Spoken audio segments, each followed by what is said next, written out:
అందరికీ నమస్తే. మన ముఖ్యమంత్రి రేవంత్ రెడ్డి గారు ఎక్కడ పోతుండో, ఏం చేస్తుండో, ఏమవుతుందో, ఎక్కే హెలికాప్టర్, దిగే హెలికాప్టర్, ఎక్కే విమానం, దిగే విమానం రాష్ట్రంలో తక్కువ, పక్క రాష్ట్రాల్లో ఎక్కువ ఉంటుందన్నమాట. మధ్యాహ్నం బెంగళూరు పోయాడు. మొన్ననే కదా డీకే శివకుమార్ ప్రెస్ మీట్ ఓతుకు పోయిండంటారా. ఈరోజు ఒక ప్రోగ్రామ్ పోయిండు.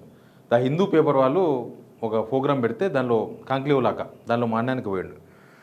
మాట్లాడడానికి పోతే సరే యాంకర్లు ఏమని అడుగుతారు క్వశ్చన్స్, కానీ నేను చెప్పే సమాధానం చూస్తే అసలు ఎవడన్నా ఇంటే తెలంగాణ ఫుల్ సుభిక్షంగా ఉంది, తెలంగాణ రైతులు ఫుల్ హ్యాపీగా ఉన్నారు, అన్ఎంప్లాయిడ్ ఫుల్ హ్యాపీగా ఉన్నారు, ఎంప్లాయీస్ ఫుల్ హ్యాపీగా ఉన్నారు. అసలు తెలంగాణ అసలు ఎవరితోనో పోటీ కాదు, మనం చైనాతో పోటీ పడుతున్నాం. మనకు అర్థమవుతలేదా? మనం తెలంగాణలో ఉన్నాం, పోటీ మాత్రం అక్కడ ఉంది. అన్ని చూద్దాం. ముందు సబ్స్క్రైబ్ చేయండి, షేర్ కూడా చేయండి. ముందు ఈ వీడియో చూడండి ఒకసారి. In a year, maximum 15 months, I have given 67,716 jobs in my state. It's the highest appointments in the country. So that is how people have connected. Though now today, 2 weeks back also I have announced some notifications, and next few days we are going to announce 5,000 police recruitment. My youngsters are busy with the preparation of these exams, competitive exams. వింటున్నారా? నిరుద్యోగులు, యువత వింటుందా? తెలంగాణలో మీరంతా చాలా బిజీగా ఉన్నారంట ప్రిపరేషన్స్లో. ఏం notification వచ్చినాయి, ఎన్ని బిజీగా ఉన్నారో నాకైతే అర్థం కాలేదు. 67,000 జాబులు దేశంలోనే ఎవరు ఇవ్వలేదంట, ఇచ్చేసిండ్రంట. మొత్తం నోటిఫికేషన్లు మొన్ననే ఇచ్చారంట, మళ్ళీ వస్తున్నాయంట. మొన్న 223 పోస్టుల మొత్తం 3 నోటిఫికేషన్స్. ఎంతమంది పోటీ వాడాలనో దానికి. అన్ని టెక్నికల్ జాబ్స్. మళ్ళీ మెగా డిఎస్సి అన్నారు, అది దగా డిఎస్సి అయిపోయింది. 11,000 మెగా డిఎస్సి అని హామీ ఇచ్చారు, అసెంబ్లీలో చెప్పారు. తీరా చూస్తే 5,000 నోటిఫికేషన్ ఇచ్చారు. మొత్తం వీళ్ళు 11,000 ఉద్యోగాలు భర్తీ చేశారు. ఈ మొత్తం 2 సంవత్సరాలు వాళ్ళు ఇచ్చిన హామీ. ఫస్ట్ ఏడాది 1,00,000 ఉద్యోగాలు. కరెక్టా? 1,00,000 2 లక్షల ఎన్ని? First year 2 lakhs jobs. 2 lakhs జాబ్స్లో వీళ్ళు చేసింది 11,000. కానీ కర్ణాటక పోయి మాట్లాడుతుంది. ఈడ మాట్లాడితే కథ వేరే ఉంటుంది, సినిమా ఉంటుంది. తెలంగాణ మాట్లాడితే కథ అడ్డం తిరుగుతుంది. బెంగళూరులో పోయి మాట్లాడుతుంది ఈ మాటలన్నీ. ఇంకా చాలా విచిత్రాలు ఉన్నాయి. అసలు ఆత్మహత్య చేసుకున్న రైతులందరూ లేచి రావాలి, ఇప్పుడు మేము సావాలి, బతికే ఉన్నామని రేవంత్ రెడ్డి మాటలు వింటే వినండి. Then farmers, highest, the number 1 is Maharashtra, number 2 is Telangana farmers suicides. Then I have focused on farmers. Why farmers are committing suicide? Yes, Sainath did a lot of work on this, the journalist. Yes, sir. So they have lot of borrowing from the banks. Then I have decided to waive up to 2 lakhs whatever loans. 25 lakh 35,000 families have got benefit. With 20,616 crores I have paid 16 crores, 25 lakh and 35,000 families of farmers. So 2024 and 2025 NCRB report is that zero suicides in Telangana farmers. అర్థమైందా? అన్నీ బొంకుడు మాటలు లాగానే కనిపిస్తున్నాయి. అంటే రియాలిటీకి దగ్గరకు ఉండాలి. ముఖ్యమంత్రి మాట్లాడుతున్నట్టే సూపర్ రా అన్నట్టు ఉండాలి. పాపం ఆ చనిపోయిన రైతుల, ఆత్మహత్య చేసుకున్న రైతుల ఫ్యామిలీస్ బాధపడతాయి ఈ వీడియో చూస్తే. 2024 ఆయన అంతకన్నా ముందేమన్నాడు, మహారాష్ట్ర తర్వాత తెలంగాణ ఉండేదంటే ఆత్మహత్యల్లో దేశంలో ఫస్ట్ ప్లేస్, సెకండ్ ప్లేస్.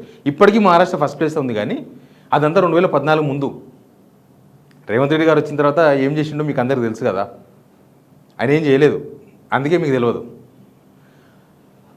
రుణమాఫీ చేసేసిందట మొత్తం 2 లక్షల వరకు మొత్తం అందరికీ. అందుకే ఆత్మహత్యలు తగ్గిపోయినాయంట, అందుకే జీరో అయిపోయిందంట. 2024 మొత్తం జీరో అయిపోయింది. 2023లో 56 మంది. 2024లో 1000కి పైగా రైతులు ఆత్మహత్య చేసుకున్నారు. 2023లో 56 మంది ఆత్మహత్య చేసుకున్నారు. 2024 ఈ గవర్నమెంట్ వచ్చినాక ఇప్పటికీ 1000 మంది ఆత్మహత్య చేసుకున్నారు. 2024లో దాదాపు 300-400 మంది ఆత్మహత్య చేసుకున్నారు.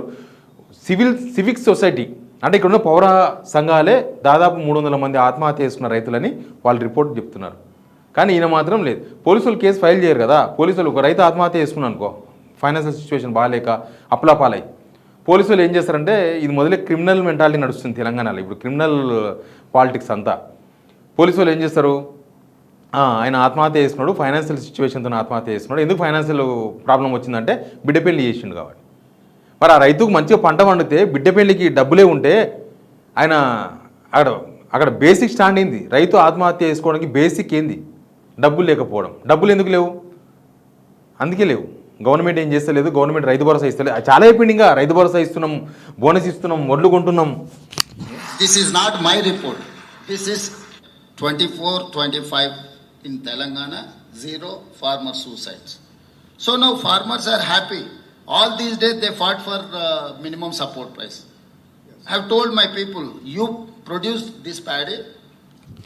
అర్థమైందా? రైతులంతా ఫుల్ హ్యాపీగా ఉన్నారంట. వినండి, తరించండి. చాలా హ్యాపీ, రైతులు ఫుల్ హ్యాపీ. యూరియా లేదు, ఒడ్లు కొనే దిక్కు లేదు, వరి కుప్పల మీద చచ్చిపోయారు రైతులు. ఇప్పటికున్నా ఇంకా ఒడ్లు రోడ్ల మీద. ఇప్పటికీ జొన్న రైతులు, మొక్కజొన్న రైతులు, పత్తి రైతులు, వరి రైతులు వరి వేయద్దని చెప్తున్నారు. హ్యాపీగా ఉంటే వరి ఎందుకు వేయద్దని చెప్తుంది government? I've been in opposition, I know. So no, anyone can bluff me. It is not that easy to them. Why? Because I used to meet people today also. I used to, whoever is coming to my house in the morning, I used to interact with them. Small farmer or uneducated will give you a lot of information, solution with their common sense. Revanth Reddy వాళ్ళ ఇంటికి ఈరోజు morning కూడా పోయినట్ట. ఎవరో చిన్న ఫార్మర్లను కలుస్తున్నారంట ఇంటికాడ. అర్థమైందా? వాళ్ళు కూడా మస్తు ఐడియాలు ఇస్తున్నారంట. మరి ఇంటి దగ్గర ఎవరు కలుస్తున్నారో ఒక ఫోటో కూడా రాదు, ఒక వీడియో కూడా పంపారు. ఆ ఇంటికి 2 కిలోమీటర్ల దూరంలోనే పెద్ద బార్కెళ్ళి పెట్టుకొని ఉన్నారు. కానీ నేను ఇంటికాడ రైతులను కలుస్తున్నా, ఫార్మర్స్ని కలుస్తున్నా అని చెప్తున్నాడు. Aggressively with each other, offering all kinds of incentives, land free, Yes, at highly incentives concession and rates. everything. What is your approach to attracting it? Because Andhra Pradesh is also being very aggressive. Yes, sir. The leader is like that. So my point is that we are going to compete with world, not within the state. I have told many times, boss, my competitors are not Bangalore or Karnataka, Andhra Pradesh, Tamil Nadu, Gujarat or Maharashtra. Anchor ఏమడిగిందంటే, industries ఎట్లా తెలంగాణకు పక్క రాష్ట్రాలు చాలా అగ్రెసివ్గా ఉన్నాయి, పక్కన AP చాలా అగ్రెసివ్గా ఉందని అడిగితే లీడర్ అట్లా ఉండాలంట. లీడర్ లైక్ దట్ అంటే చంద్రబాబు నాయుడు ఏమో, అందుకే లీడర్ లైక్ దట్ అట్లా ఉండాలంట. కానీ మనం ఎవరితో పోటీ పడతలేమంట. మనకు అసలు ఎవరితో పోటీ లేదంట. మంచిగా ఉంది కదా, మనం చైనాకు పోయేది లేదు, చూసేలేదు. ఆయన కూడా చైనా పోయి 15 సంవత్సరాలు అయిందని చెప్పాడు. మరి చైనాలో ఏం చూసిండో తెలియదు. ఈడ చైనా బజార్ ఎట్టుంటావో మరి మనకు తెలుసు. చైనాతోనే డెవలప్ కావాలి, చైనాతోనే పోటీ అంట. మనం సపరేట్ దేశమేమో, ఈయన ప్రధానమంత్రి మన దేశానికి. కాబట్టి మనకి ఎవరితో పక్క రాష్ట్రాలతో పోటీ లేదు, బెంగళూరుతో పోటీ లేదు, అసలు దిక్కు లేదు, దివానా లేదు, ప్రైవేట్ ఎంప్లాయీస్ లేవు, ఒక ఇండస్ట్రీ వస్తలేదు, ఉన్న ఇండస్ట్రీస్ మొత్తం పోతున్నాయి. కానీ మనం చైనాతో పోటీ పడుతున్నాం. How is it? నో. ఇది Life is good. Till 12 o'clock they are in job, no? So I used to call after 11, few minutes I'll speak to. So do you get angry when something hostile appears in the media or something wrong is published? How do you approach it? So I don't abuse, but I used to. You're not like Andamalai who quarrels all the time with the media. My favorite thing is sarcasm. Anchor ఏమడిగిందంటే, మీరు బాగా బూతులు మాట్లాడతారంట కదా, నేను అర్ధరాత్రి 12 o'clock కూడా రిపోర్టర్లకు phone చేసి మాట్లాడతా అంటే, బూతులు మాట్లాడతారు కదంటే, no no no no I'm not abuse, నేను సర్కాస్టిక్ మాట్లాడుతున్నా అంటున్నాడు. తెలంగాణలో బూత్ పితామహుడు అయిపోయాడు. ఆయన అట్లా ఉండకూడదని కోరుకోవాలి మనం ప్రజలం కాబట్టి. కానీ లాస్ట్కు బెంగళూరు వాళ్ళు కూడా తెలిసిందనమాట, బెంగళూరులో ఉన్న మీడియా కూడా తెలిసింది ఈయన అబ్యూజర్ మాట్లాడతాడని. కానీ ఎన్ని అబద్ధాలు మాట్లాడిన చూడు. ఇంకా చాలా వీడియోలు ఉన్నాయి, టైం లేదు, మీకు టైం అంతసేపు మీరు చూడలేరు వీడియో. మొత్తం స్కిల్ యూనివర్సిటీ ద్వారా తెలంగాణలో యువత మొత్తం స్కిల్స్ నేర్చుకున్నదంట.